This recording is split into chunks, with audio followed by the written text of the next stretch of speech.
Moving on, Russia has started mass production of 3-ton high explosive bombs for its war in Ukraine. Overseas now, Ukraine's President Zelensky is vowing victory against Russia, even as Russian forces are gaining ground on the battlefield. Welcome to Live Economic News. In today's segment, we delve into the intricate landscape of Russia's economy, from its transition from a centrally planned economy to a market-oriented one in the early 1990s to its recent challenges amidst geopolitical tensions and fluctuating oil prices. Russia's economy remains a subject of intense scrutiny and analysis. Don't forget to hit the like button and subscribe to our channel. No one expected the Russia-Ukraine war to last this long without turning into a full-blown world war or ending with one suicide admitting utter defeat. And we all know which side we were expecting to bowl over. But surprisingly, Ukraine has been holding their stance against Ukraine while doing some serious damage to their military. It wouldn't come as a surprise if Russia's economy took a huge blow due to the large-scale civil unrest in the country. But surprisingly, Russia's economy appears to be doing pretty well. Shocking, right? Shouldn't Putin be begging for mercy right about now? After all, the Ukrainians who made the major contribution to their economy have turned against them. Ever since the war started, Putin has been paying Russian youths substantial amounts of money just to ensure that things work out his way. Since more people are working in the military, and few are left to deal with the after effects of the ongoing war, it would only be natural if the economy had a major downturn. But Russia's economy is improving as a result of the most unlikely factor, and surprisingly, it's war.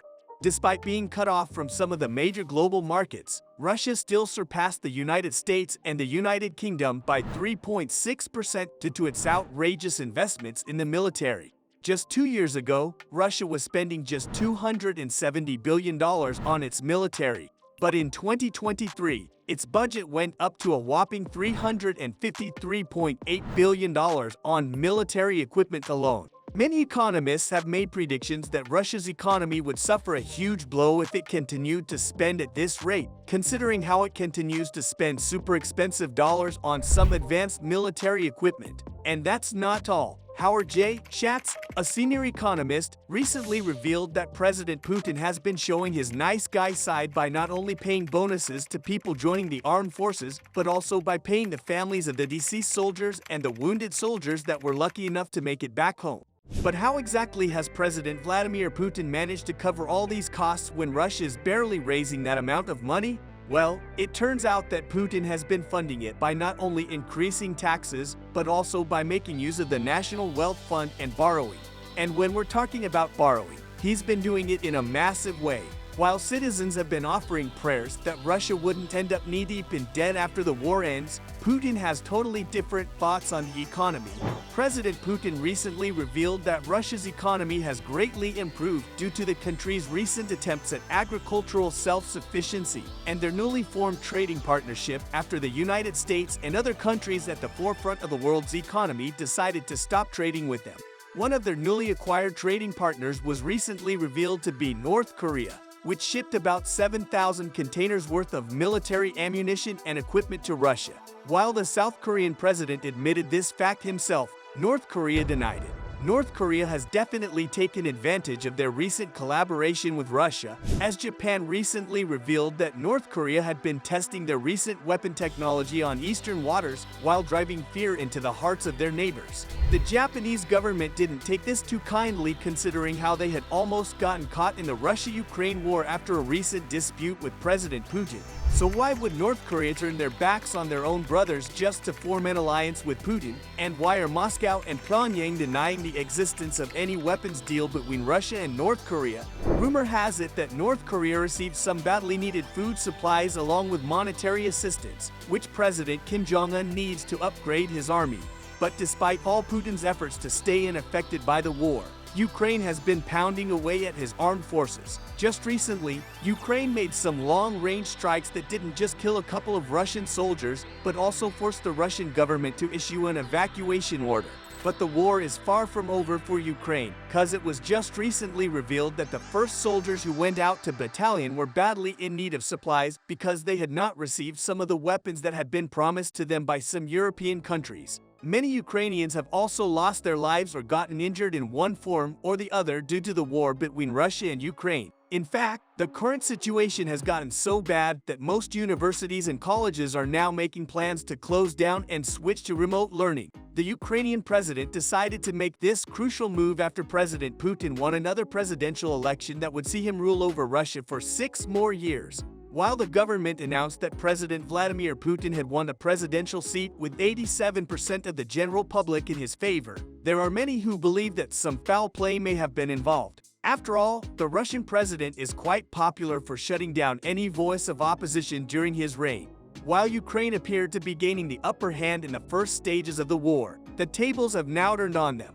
Due to their temporary lack of weapons, Russia has now made major progress, although he appears to be wary about them, considering how he recently revealed his plans to create a buffer zone that would protect Russian soldiers from being raided by Ukrainian soldiers or hit by their long-range missiles. Although many would easily assume that Ukraine has lost the battle, Ukrainian soldiers have not lost faith and are still fighting hard for their families while making use of long-range weapons to blow up Russia's oil refineries and the oil that Russians would have never thought they had.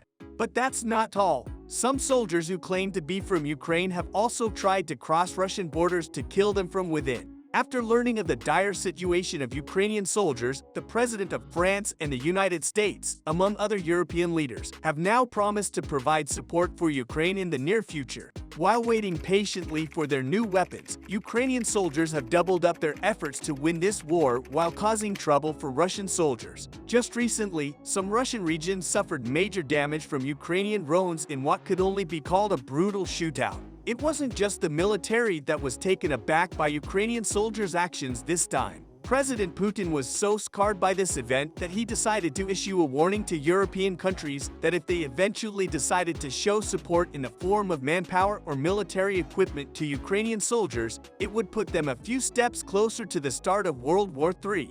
So why exactly has Putin not chosen to give up if he's so desperate to avoid the start of World War III? If you ask me, I'll say that President Putin would stop at no measure to win this war. Russia already conquered Ukraine's Crimea Peninsula a decade ago, which is why it would almost be considered an easy feat for them to cross into Ukrainian borders if European countries don't step in. The only thing keeping Putin from winning this war is conquering the rest of Ukraine, but he'll have to fight the angry people of Ukraine who have gotten sick of being stepped on by the Russian government for way too long.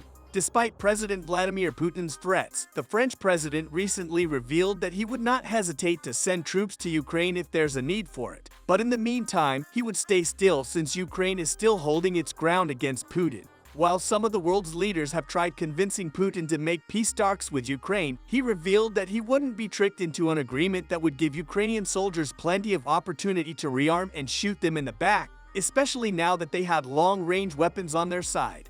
However, the Ukrainian president believes that President Putin has ulterior motives, and he's probably the one harboring plans to take down Ukraine, so he refused any peace talks. No one can give an accurate prediction of the Russian-Ukraine war would end, or whether or not it would turn into a full-scale world war. We can only hope for the best. At the moment, Ukraine would still need a weapons supply worth $48 billion before they can make a significant damage on Putin's arm. What are your thoughts on the current state and future trajectory of Russia's economy amidst ongoing geopolitical tensions and fluctuating global oil prices? That's all on today's video. Make sure to hit the like and subscribe button if you enjoyed this video. Also click the bell icon for instant updates on more geopolitical content like this one. Have a great day, and thank you all so much for watching this video.